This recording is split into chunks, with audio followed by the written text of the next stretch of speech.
Apa ciri-ciri mereka yang darahnya sudah mulai rusak, pembuluh darahnya sudah mulai tersumbat? Ya kaki gampang kesemutan, gampang baal, kebas-kebas. Kalau di kepala yo sering migrain, leher kenceng, tubuh lemah. Kalau terjadi sumbatan di jantung akan nyeri dada, sesak dan seterusnya. Itu menunjukkan bahwa sudah terjadinya kerusakan darah dan pembuluh darah. Pertanyaannya lagi, apa yang menyebabkan kerusakan darah dan pembuluh darah? Sehingga terjadinya kerusakan di sel-sel kita. Penyebabnya karena faktor radikal bebas. Tolong ini diperhatikan, ini penting sekali ilmunya. Radikal bebas. Radikal bebas itu satu molekul yang kehilangan pasangan elektronnya, sangat reaktif. Kalau nempel di sel, sel kita rusak. Entah itu sel darah merah, entah itu sel darah putih, di mana sel darah putih kita tahu sebagai antibodi tubuh kita, entah itu di pembuluh darah. Kalau terjadinya kerusakan di pembuluh darah, ya akan terjadi peradangan. Ini bahaya sekali. Kalau terjadinya peradangan atau inflamasi terjadi di pembuluh darah kita, ini yang menyebabkan pembuluh darah kita menjadi rusak. Yang pada akhirnya kolesterol, zat-zat sisa itu mengendap di tempat terjadinya peradangan tadi, sehingga terjadi yang namanya plak atau sumbatan pembuluh darah.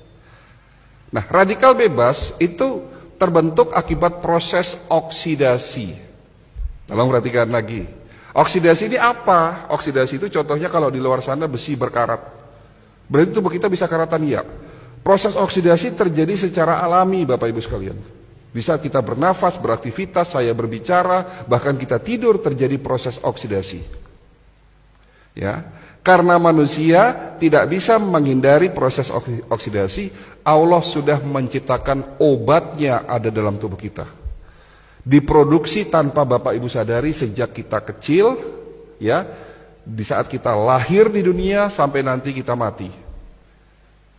Ada obat dari segala macam obat, rajanya obat sebagai benteng pertahanan pertama yang dapat menetralisir terjadinya oksidasi. Kalau tidak ada obat ini, 5 menit tubuh kita rusak, Pak. Namanya antioksidan, betul. Kalau hari ini kita masih berkecimpung di vitamin, di antibodi, sudah ketinggalan zaman, Pak. Hari ini dokter-dokter di Eropa, di Amerika, penemu-penemu suplemen, itu bagaimana caranya menemukan satu antioksidan yang kembali lagi tujuannya untuk menetralisir terjadinya oksidasi agar tidak terbentuk yang namanya radikal bebas. Ini penting sekali. Antioksidan diproduksi dalam tubuh kita.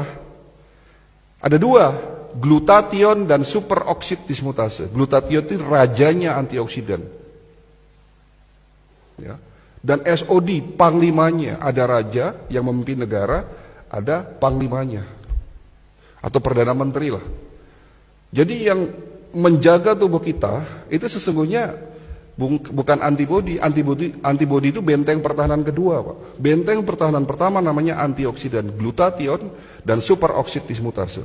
Namun setelah usia Bapak 40 tahun, produksi antioksidan, glutathione dan SOD menurun.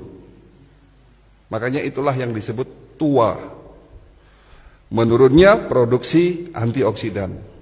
Sehingga pada saat usia 40 tahun dan terus bertambah, terjadinya oksidasi yang tidak diimbangi dengan produksi antioksidan, sehingga terbentuk yang namanya radikal bebas. Dan radikal bebas inilah yang mulai merusak pelan-pelan sel-sel tubuh kita. Sudah mulai jelas ya Pak? Sudah mulai jelas ya? Oke. Tapi Allah Maha Baik. Allah bukan hanya menciptakan antioksidan dalam tubuh kita, tapi juga sudah menyiapkan plan B-nya. Menciptakan antioksidan ada di sekitar kita sebagai obat, sebagai penawar. Ada di mana? Ada di buah dan tanaman herbal. Yang di mana antioksidan itu disebut sebagai prajurit-prajurit antioksidan. Jenisnya ada ratusan. Contoh, resveratrol, antioksidan yang dapat mencegah dan mengobati penyakit darah dan jantung, stroke. Ada di buah yang berwarna merah keungu-unguan. Buah apa itu? Anggur, blueberry, strawberry, buah delima. Terong bukan buah, Pak. Ya. Tapi ada juga buah yang banyak mengandung antioksidan resveratrol. Selain itu juga banyak mengandung antioksidan lainnya. Tapi mungkin buah ini dianggap sebelah mata oleh kita. Padahal ini rajanya buah yang ada di Indonesia. Mungkin kalau delima susah, blueberry susah. Tapi buah ini ada di Indonesia. Namanya buah jamblang. Oke, jamblang bagus. Tapi ada yang lebih baik dari jamblang. Apa? Buah manggis, Pak. Kapan terakhir makan buah manggis?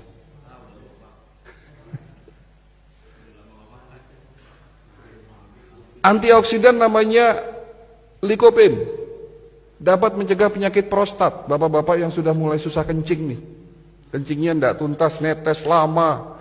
Kemungkinan sakitnya prostat. Dapat dicegah, diobati oleh lycopene. Ada di mana? Buah tomat dan semangka. Tomat dan semangka, makan tomat dan semangka tiap hari. Antioksidan namanya bromelin, dapat mencegah penyakit kanker, tumor payudara. Ada di mana? Buah nanas. Bilang sama ibunya di rumah kalau pengen tidak kena penyakit kanker payudara, makan nanas tiap hari. Dan nanas juga dapat mencegah penyakit osteoporosis karena mengandung kalsium yang sangat tinggi. Untuk mencegah penyakit Alzheimer atau pikun, makan buah alpukat. Untuk mencegah penyakit batu empedu, makan buah apel, dan semua buah mengandung prajurit-prajurit antioksidan. Siapa di antara Bapak Ibu yang setiap hari makan minimal 3 jenis buah-buahan? Siapa di antara Bapak Ibu yang dalam waktu 1 minggu tidak makan goreng-gorengan? Siapa di antara Bapak Ibu yang di rumahnya tidak punya mie instan? Yang di rumahnya tidak punya mie instan 7 tangan? Dan siapa di antara Bapak Ibu yang sudah meninggalkan gula pasir? Inilah jawaban kenapa masyarakat kita banyak yang sakit. Sementara Allah sudah memberikan berkah luar biasa kepada bangsa kita. Betul? Iklim terbaik, tanah paling subur, produsen buah terbesar di dunia, dan produsen tanaman obat terbesar nomor 2 di dunia. Ada 40.000 jenis tanaman obat yang belum kita manfaatkan secara benar. Ya. Antioksidan. Lalu bicara antibodi. Antibodi nggak usah dibahas lah, sudah terlalu kuno ya. Tapi itu juga penting, di mana benteng pertahanan kedua adalah antibodi. Dan benteng pertahanan ketiga, ya, proses yang paling penting dari semuanya itu adalah regenerasi sel. Kenapa penyakit diabetes nggak bisa sembuh-sembuh? Ya karena obat yang selama ini kita minum hanya sekedar nurunin gula.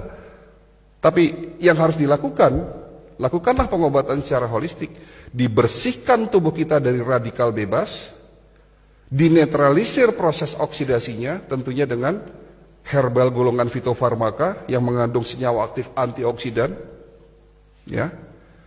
Lalu dikuatkan imunitasnya dan diberikan herbal atau suplemen yang memiliki fungsi regenerasi sel.